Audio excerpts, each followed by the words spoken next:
De la materia de tendencias pedagógicas actuales del proceso docente, presentamos la unidad 3, que es Pedagogía Crítica. Nuestro asesor, el doctor Karim Valderrama. Autores de este equipo son el maestro Gerardo Osvaldo Martínez Islas, su servidora María de Lourdes Ramírez Villaseñor, la maestra Ana Cecilia Ibarra y el maestro Juana Caras González. Introducción.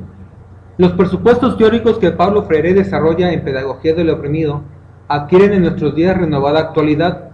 Su discurso pedagógico, que busca transformar el proceso educativo en la práctica de quehacer del educando, se ha convertido en el principio dinámico que anima las últimas reformas educativas.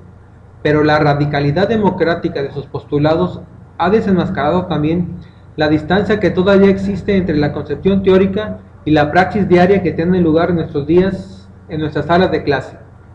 El proceso dialéctico que se establece entre los polos teoría y práctica y que se proyecta como la fuerza sociocultural de nuestro quehacer colectivo ha motivado igualmente la creación de ciertas herramientas que ayudan a converger la teoría en la práctica.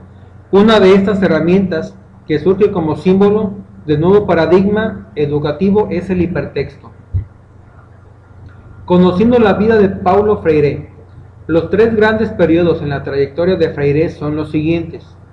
La etapa latinoamericana de Brasil y Chile, que comprende hasta 1969. La etapa norteamericana y europea, de 1969 a 1980.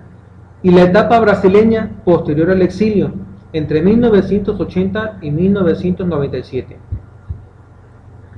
Periodos en la vida de Freire. Etapa 1. Fue uno de los fundadores del movimiento de cultura popular de Recife. Paulatinamente empezó a ser conocido a nivel nacional por su praxis alfabetizadora. Tras pasar 70 días en la cárcel, Freire se exilia en Bolivia, en donde le sorprende poco después de su llegada otro golpe de Estado. Consigue llegar a Chile y ahí se instala entre 1964 y 1969. Ha escrito 3 libros básicos: La educación como práctica de la libertad, publicado en 1967, adaptación y actualización de su tesis doctoral, Extensión o Comunicación, La concientización en el medio rural, publicado en 1969, y Pedagogía del Oprimido. Etapa 2. Transcurre fuera de Latinoamérica en los Estados Unidos, primero en donde trabaja en Harvard durante algo menos de un año y sobre todo en Ginebra, ciudad en la que reside entre 1970 y 1980. En este periodo, el libro más relevante es Cartas a Guinea-Bissau, publicado en 1977. También resulta de interés la obra del INODEP de 1976, formada por una recopilación de textos de Freire y comentarios sobre su teoría y su metodología educativa. El paso de Freire por Harvard fue muy importante para que fuera conocido y legitimado internacionalmente. En Harvard publicó en 1970 2 importantes artículos. Etapa 3. Es posterior al exilio. Regresa a Brasil de manera definitiva en 1980 para, como él decía, reaprender el país. Vuelve a ejercer como profesor universitario. En 1986 muere la esposa de Freire. 2 años después se vuelve a casar con Ana María Araujo. En la década de los 80 publica 2 libros importantes: La importancia del acto de leer en 1982 y La política de la liberación, la cultura, el poder y la liberación.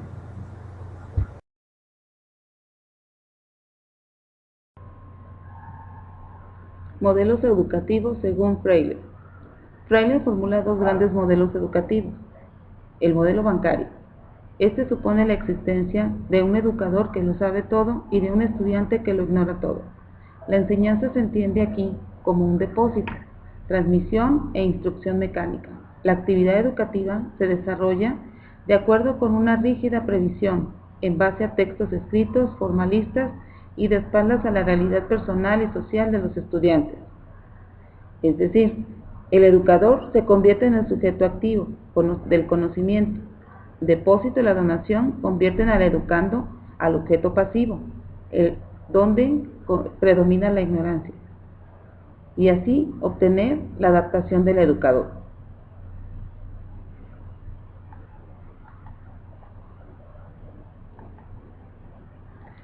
El modelo liberador. Por el contrario, la tarea educativa se sustenta en la idea de que tanto el educador como el educando saben y aprenden a la vez que enseñan, aunque Freire no es un pedagogo literario o espontáneo y piensa que los papeles de los educadores y de los educandos no se pueden identificar.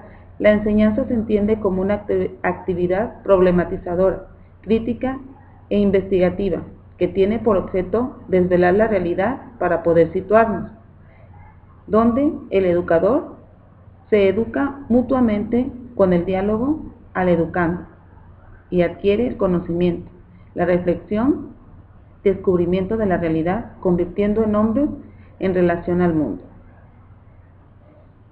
La importancia del educador y del papel viene siendo resaltada por Freire en todos los escritos. El educador debe asumir una profunda coherencia entre el discurso que pronuncia y la práctica que desarrolla. El educador se mueve entre varios polos tensionales, la palabra y el silencio, la práctica y la teoría, el aquí y ahora, suyos en su relación con el aquí y el ahora de los educandos. La relación educativa es una relación de diálogo y de apertura, basada en la autonomía y la libertad tanto del educador como de los educandos. En la línea del pensamiento existencialista tan apreciado por el pedagogo brasileño, el educador escribe: tiene que ser inventor y un reinventor constante de todos aquellos medios y todos aquellos caminos que faciliten más y más la problematización del objeto que ha de ser descubierto y finalmente aprendido por los educandos. El educador progresista o revolucionario ha de rechazar los valores dominantes que se imponen a la escuela porque sus aspiraciones deben de ser la transformación del status quo. Esto implica una La crítica postura a las crítica teorías es de un la rasgo reproducción distintivo de la pedagogía de lastradas Freire, por un desde la exagerado educación mecanismo. como práctica de la libertad, su primer libro publicado en 1967. Para ilustrar la concepción de la crítica y su evolución, voy a comentar dos momentos de esta problemática. El primero, en torno a finales de los años 60, en relación con las primeras obras de Freire. El segundo, en relación con el último libro, publicado antes de la muerte de Freire.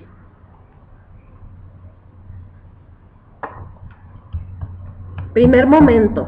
En la educación como práctica de la libertad, Freire enumera 5 notas distintivas del ser humano: pluralidad, trascendencia, crítica, consecuencia y temporalidad. La conciencia transitiva ingenua se caracteriza por la simplicidad en la interpretación de los problemas, por la tendencia a juzgar que el tiempo mejor fue el tiempo pasado, por la subestimación del hombre común, por una fuerte inclinación al gregarismo, por la impermeabilidad a la investigación, por la fragilidad en la argumentación, por las explicaciones mágicas y por la práctica no propiamente del diálogo de la polémica. La conciencia crítica, en cambio, supone la captación tanto de los datos objetivos de la realidad como de los lazos que unen un dato con otro o un hecho con otro, y es naturalmente crítica, por ello reflexiva y no refleja. En 1970, Freire publica Pedagogía del oprimido. Se trata de su libro más importante. En él, el discurso se radicaliza y adopta un contenido marxista y revolucionario. Revela un talante politizado apoyado en citas de Lenin, Mao, Castro y Che Guevara, entre otros. A partir de esta obra, las propuestas metodológicas y la epistemología van a depender de una opción política previa de liberación de los oprimidos.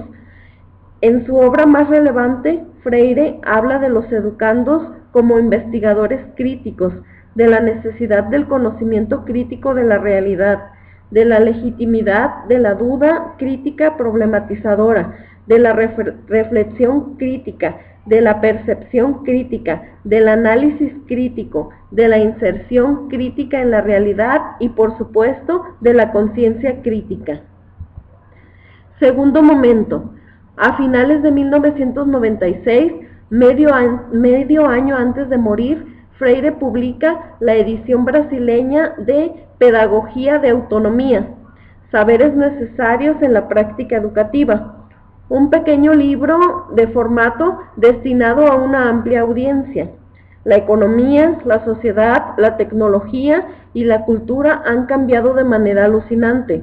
Las nuevas tecnologías de la información y la comunicación, la globalización económica, las nuevas migraciones, entre otros fenómenos, han alterado el estado de cosas de finales de los años 60, caracterizado por la Guerra Fría, por el expansionismo soviético y estadounidense y por las utopías revolucionarias de partido único. En el nuevo contexto de los 90, Freire apunta al neoliberalismo. De todas formas, la continuidad de su mensaje respecto de etapas anteriores es indiscutible. Para comprobarlo, solo tenemos que relacionar los títulos de las tres partes de que consta el libro. La primera, que nos dice no hay docencia sin licencia.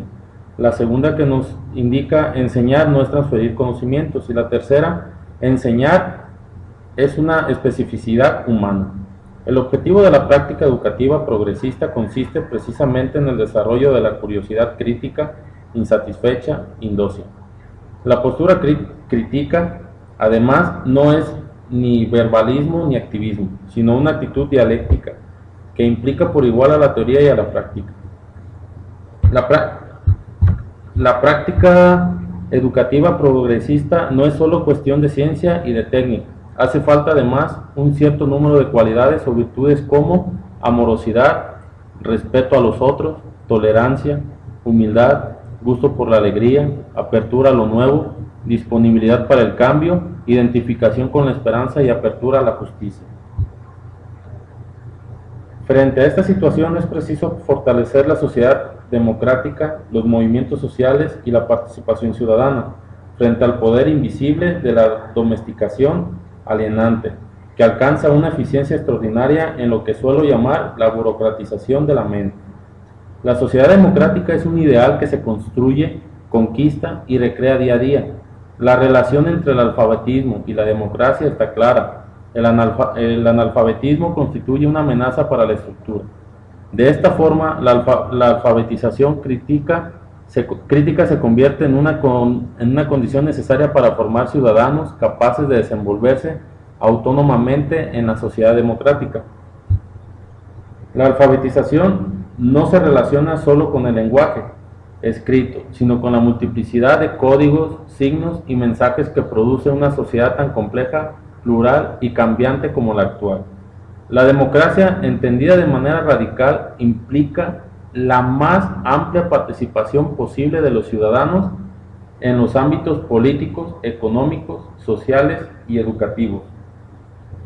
La alfabetización debe entenderse como la capacidad individual o grupal de situarse históricamente, de decodificar mensajes de los medios de cultura, contradecir las interpretaciones oficiales de la realidad social, económica y política, efectuar evaluaciones críticas de los acontecimientos o de hecho, de intervenir en los mismos.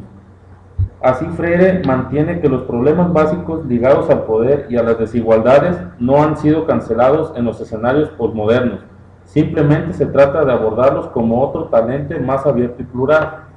Como conclusión, la pedagogía concebida como una aplicación práctica de la psicología de la educación tiene como objetivo el estudio de la educación como fenómeno psicosocial, cultural y específicamente humano, brindándole un conjunto de bases y parámetros para analizar y estructurar la formación y los procesos de enseñanza-aprendizaje que intervienen en ella. Es el foro que ilumina los procesos investigativos de la educación a nivel general.